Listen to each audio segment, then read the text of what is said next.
An all-new Electric Type Pokemon themed event featuring a brand new Pokemon is coming to Pokemon Go, and I really do think there's a lot of things to be excited about regarding this event, and I'm going to be talking about it in this video.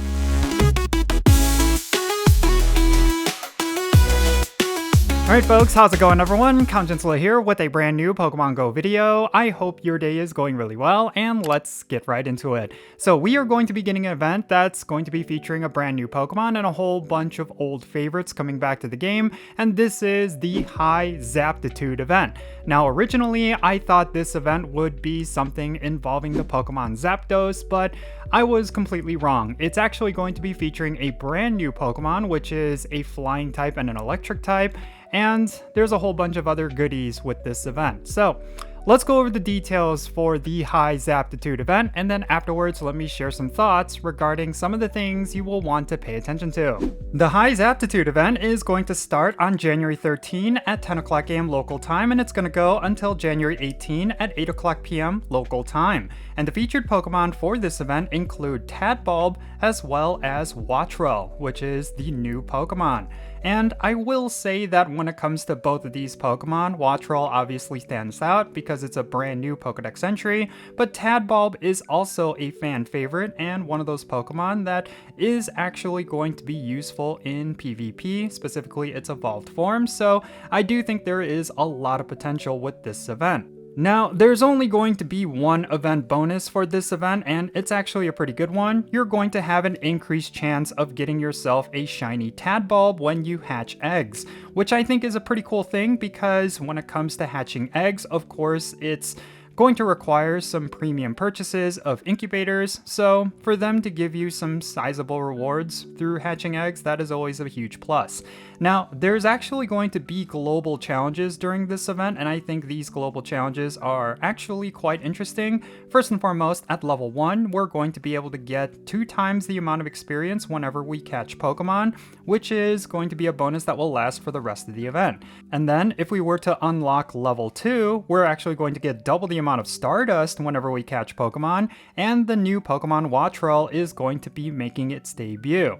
And then finally, at level 3, we're going to be able to get double the amount of experience as well as double the amount of Stardust whenever we hatch Pokemon. So essentially, there are plenty of different event bonuses, but they're going to be unlocked over time. Now, in terms of what Pokemon we're going to be able to get during this event, we're going to be seeing Chinchou, Helioptile, and Tadbulb, as well as Shinx in the wild, and I think there's going to be more, but Niantic has been holding off on saying what Pokemon are going to be during events. But at the very least, we're going to be seeing these 4 Pokemon in the wild, so if you do not have any of these Pokemon, or you're looking for their shiny forms, then just be aware that you will be able to get them during this event. And then also hatching in 2-kilometer eggs, we're going to have Pichu, Elekid, Toxel, and Tadbulb, and then of course Tadbulb is going to have that boosted shiny rate, so make sure you're hatching those 2-kilometer eggs. And then there's also going to be a paid timed research, which is going to cost $1.99 USD, and it's going to give you a half egg hatch distance bonus, which I think could be incredibly useful with this event, and you're also going to get 1 incubator and 1 super incubator, as well as encounters with Tadbulb. I will say when it comes to value, this paid timed research just with the incubators alone is actually quite good, so I would definitely consider buying it if you're someone who spends money in this game. Hatching eggs is going to be quite important during this event, specifically because of shiny Tadbulb, and then of course with the global challenge, I'm assuming completing the milestones are going to require hatching eggs. That's just my prediction. So yeah, this is actually going to be an egg hatching event, and I think it's going to be pretty fun. Alright, so overall, pretty interesting event. I think it's kind of a new thing. I'm not sure exactly how I feel about it right now, but in execution, it might actually be a really cool thing. Basically, with the new Pokemon coming out, Wattrel, you're going to be able to get it once you unlock the second global challenge. So it's not going to be available right away, but presumably it's going to be a wild spawn after we unlock the second stage of the global challenge. And I kind of like that. I think that is definitely something with a lot of potential, mainly because I really feel like some of the things that makes Pokemon Go feel a lot better is when you earn some of the new things. And in this case, it's going to be the new Pokemon. So yeah, that is definitely something to look forward to. I think it's going to be something very unique and very interesting with this event. And in general, I'm curious to see if the Pokemon Go community is actually going to receive it positively. Now, in terms of other things that we could look forward to with this event, I do like the fact that there are a whole bunch of shinies for Electric Type Pokemon that we will be able to obtain.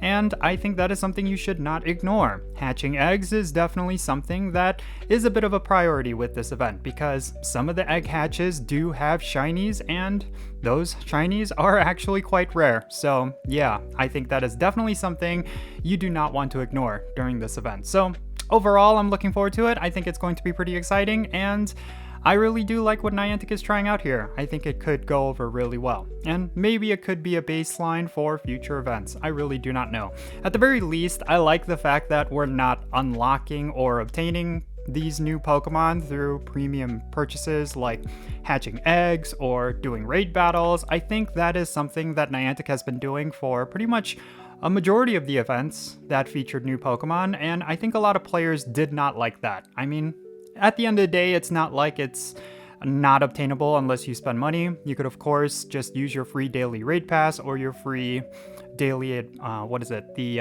egg incubator, all that stuff. But I still think a lot of players are kind of sick of that model and they just would like to have the new Pokemon in the wild. And in this case, we're going to have to unlock it, which I think is a good middle ground, in my opinion. But in any case, that's going to be it for this video. Definitely share your thoughts regarding everything that I talked about down below. Is there something in particular with this event that you are looking forward to? What are your thoughts about the new Pokemon being unlockable through a global challenge? Do you think that model will work?